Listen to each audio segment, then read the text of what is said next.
stability in his activity. But I want to know, am I talking to anybody that's in a season where you honest enough to say, beggars cannot be choosy? Lord, in this season of my life, however you fix it, fix it. However you move it, move it. However you turn it around, turn it around. I used to be picky. Now I'm desperate. I need a move of God.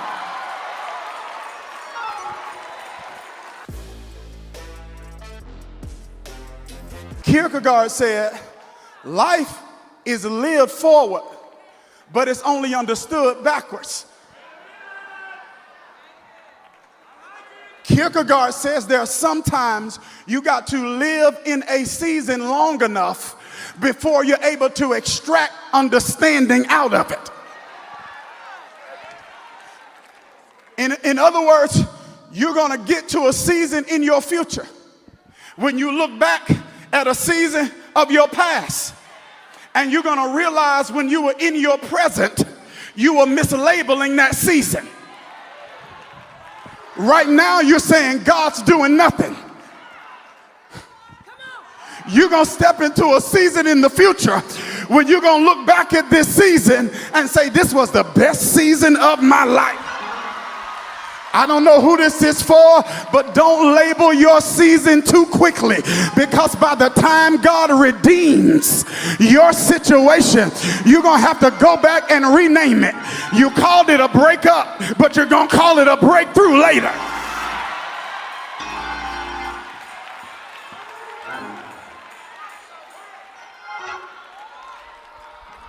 You see, God is intentional. If I'm making sense, wave at me. Let me see. All right. Okay. Here it is. Here it is. Now, this truth is comforting and confusing at the same time. It's comforting because I can rest in the revelation that he's doing something. It's confusing because although I know he's doing something, I don't always know the something that God is doing.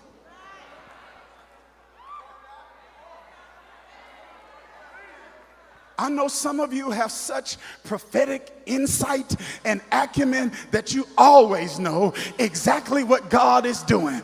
But for some of us, we hit seasons where we like, God, what is up with this?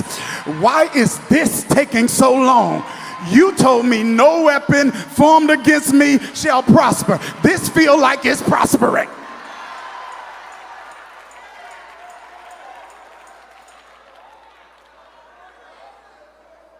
We know God is doing something, but we don't always know the something that God is doing. And what exacerbates this reality is that God never promises explanations.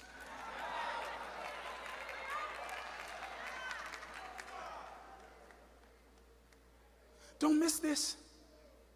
We know God's doing something, but we don't always know the something that God is doing. God can be unpredictable.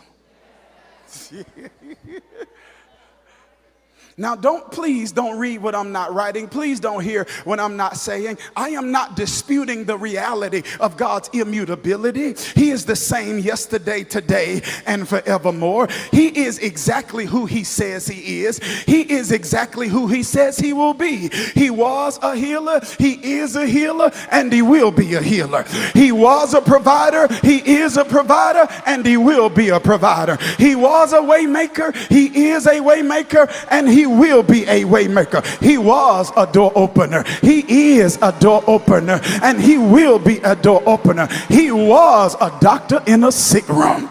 He is a doctor in a sick room. He will be a doctor in a sick room. His character is consistent. He exists with what Dr. Kenneth Alma calls an eternal isness. He never was, but he already is what he will be. He just is. Before Abraham was, I am. And the reason some of us are still sane in the membrane when you've encountered some insane situations is because when life wasn't consistent, when people weren't consistent, when your health wasn't consistent, when your relationships weren't consistent, God has been consistent. Somebody give a consistent God an incredible praise. Listen to this. But although there is no inconsistency in his character, there is unpredictability in his activity. Did you hear what I just said? Although there is no inconsistency in his character, there is unpredictability in his activity. You can predict who he will be, but you cannot always predict what he will do.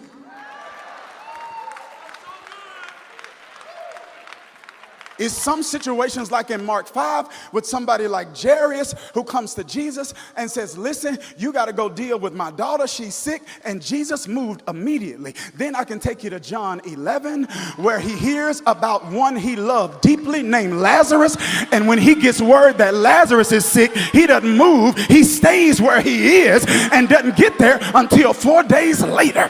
I can show you where people got healed because he touched them. And then I can show you where the woman of issue of blood got healed because she touched him. Although there is no inconsistency in his character, there is unpredictability in his activity. But I want to know, am I talking to anybody that's in a season where you're honest enough to say, beggars cannot be choosy? Lord, in this season of my life, however you fix it, fix it. However you move it, move it. However you turn it around, turn it around. I used to be picky. Now I'm desperate. I need a move of God.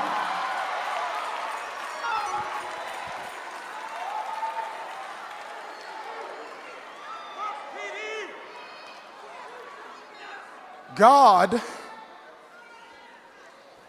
can be unpredictable. So please stay with me. Let's turn a corner here.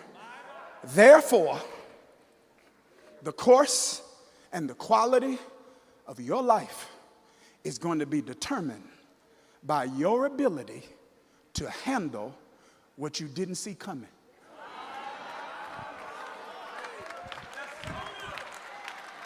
Did you hear what I just said?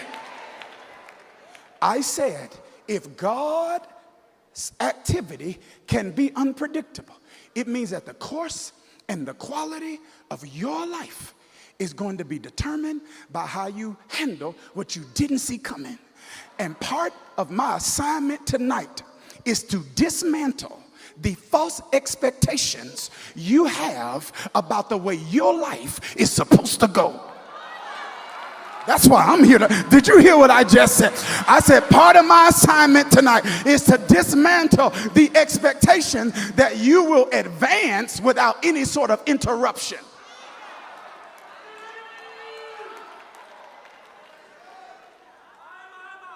You think the path to your dream is seamless. You think the path to the next level is seamless. You think there's no such thing as pit stops and pauses and setbacks and drawbacks. And I'm telling you, you can rebuke the devil, but you can't rebuke God. And every pause ain't the devil. Every drawback ain't the devil. Every setback ain't the devil. Some of it is God. He says, I got to interrupt some things. Because I'm praying over this conference, and you can't talk innovation to me. As I was praying over, like, Lord, I grew up Baptist, so I'm like, listen, Lord, I would give me something relevant. God gave the man of God a theme. Give me something that lines up. And said to me, Dharius, most people would never engage in innovation if I didn't interrupt them. Did you hear what I just said? That we like to think that we would innovate because of purpose. But the truth of the matter is, most people only innovate because of pain. Did you hear what I just said? And God says, so there are times where I have to bring disruption to your life, because it is that disruption that brings about some development of some things that would not be developed if I didn't interrupt. If I hadn't interrupted your life in corporate America, you would have never pivoted to entrepreneurism. I have to cause some brooks to dry up where you are.